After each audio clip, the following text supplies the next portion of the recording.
I don't know when any of this started, but it's been a week now and things are getting out of hand. So in case anything happens to me, this post might help shed some light on the situation. I work in a car dealership outside of town as a security guard. I'm on the day shift and the guy that takes my place at 6 p.m. is always 30 minutes late, but he's a pleasant fellow to hang around. So when he finally gets his ass in post, we spend a bit of time catching up with each other. In short, once I finally get home, it's around 8 p.m. So after I enter my apartment, I just plop myself on the bed and fall asleep like a rock. I like my job though. The pay is decent, my coworkers are nice, and my boss is not a total dickhead.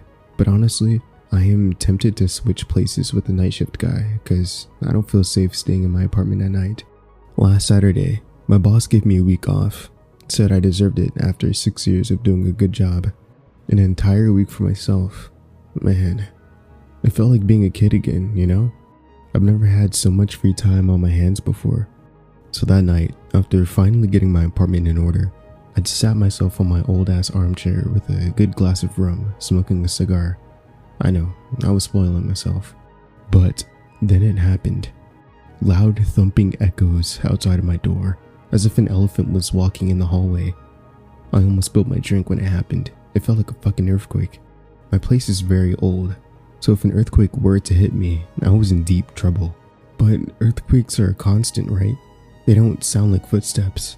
As I was still frozen on my armchair, thinking on my next move, I heard a knock on the door. It was slow, rhythmic, like a clock, but it was also strong and aggressive. I wanted to ask who was there, but a gut-wrenching feeling suggested me to stay still. I put my glass down and bit down on my cigar. I was so tense, I thought my veins would burst, and yet I was cold, shivering like a scared lamb. It was something almost primal, you know? As if something in me immediately recognized the danger that was waiting beyond the door. The knocking became faster, more violent. Then my door started to shake. I thought it was about to fly off the frames with how aggressively that fucker was beating on it. I was tempted to reach for the gun in my uniform, but what if I wasn't fast enough? Maybe I could have hid in one of the bathrooms, or the bedroom, but what if it breaks down those doors too? As my mind was rushing with countless hypotheticals with how this situation was about to escalate, the knocking stopped. For a moment, everything was silent again. Then the thumping returned, slowly moving away from my door. The taste of this tobacco from the cigar I'd been chewing on since this whole thing started almost made me puke, as my body loosened itself and all the sensations finally came back to me. Then I heard the knocking again, but this time it wasn't at my door, but at my neighbor's. I haven't really seen much of the other people living in the building, mostly because I spend most of my day at my job, but I saw my neighbor once, a college student, a girl with red short hair, always wearing a pair of baggy jeans. She always tried to avoid talking to me, so I stopped even trying to engage in usual neighbor talk with her. "Dear God, what do you want from me?" I heard her scream at the top of her lungs. I never heard her so desperate. Am I that much of a heavy sleeper that I've never heard all this before? "I'll open the door, okay? So I can finally see your ugly mug and smash it, you stupid bastard." Part of me wanted to scream at her, telling her to shut up and keep the door closed, but I was too scared. I couldn't do it. I heard the door being flung open, then a moment of silence.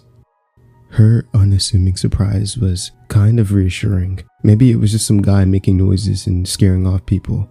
When I heard the door shutting, I exhaled a sigh of relief. Then she started screaming. I jumped backwards by the unexpected screech. It sounded like she was in pain. "What are you doing to me? I'm sorry. I'm sorry." I tried to dial in 911, but they wouldn't answer, saying the number didn't exist. How the hell did it not exist? So I decided to at least record the whole thing. She kept apologizing to someone, begging them to stop doing something to her. Her screaming then turned into guttural moans as her words started to sound distorted and disconnected. She kept moaning, "I don't want this," or something similar to that. Then, after an excruciating 15 minutes of recording the screaming and moaning, it stopped, and all I could hear from the other side of my wall was a wet, disgusting noise that sounded almost like stepping on a pie. Then the thumping and the knocking began once more, becoming more and more distant. The silence never felt so good in my life. I'm pretty sure I passed out after that. The next day, I woke up on my floor, immediately tried to call 911. This time the number existed. As a couple of officers came to interrogate me, I explained the whole situation and even gave them the recording. They looked shocked, but they believed me. They told me to keep recording these events to see if they happen again. Then we all went to my neighbor's apartment. The door was locked, as if nothing had happened. They started knocking. Just the sound of their knuckles hitting the termite-ridden wood of that door was enough to give me chills. It reminded me too much of that awful night. As nobody responded, they kicked the door open.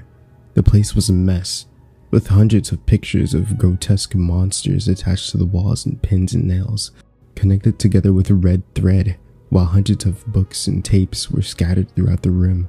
Whatever the kid was researching, she got way too out of hand with it. A big wet stain tainted the carpet in the middle of the room. I'm not sure what liquid it was, but it smelled bad, like a rancid piece of blue cheese that had been left in the fridge past its expiration date. They took practically everything that was in the room and told me to record what I hear during the night. Talking to the other neighbors seemed fruitless. Everybody says they didn't hear a thing. Damn liars. Some of them must have heard it. The damn bastard goes to every single door on this godforsaken building. Somebody must have heard something. Why are they trying to cover up the whole deal? Is this some sort of cult? Some sort of weird pagan ritual? I don't know, and it won't be my problem any longer. I gave all my recordings to the cops, and I made this post as a last resort. I'm sleeping in a hotel near the dealership tonight, and I'll keep doing so until they change me to the night shift. I'm not sleeping in that hellhole anymore. I've done my part. The boys in blue can take it from here. Whether this is a cult thing or some X-Files bullshit, I want nothing to do with it. Wait, someone's knocking at the door.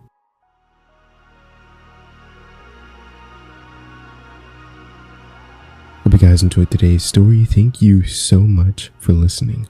Now, huge thanks to the Redditor u/Salmon1935 for granting me permission to narrate your awesome story, and as always, continue to write awesomely.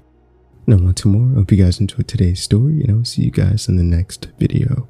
So, don't forget to sit back, relax, and indulge in fear.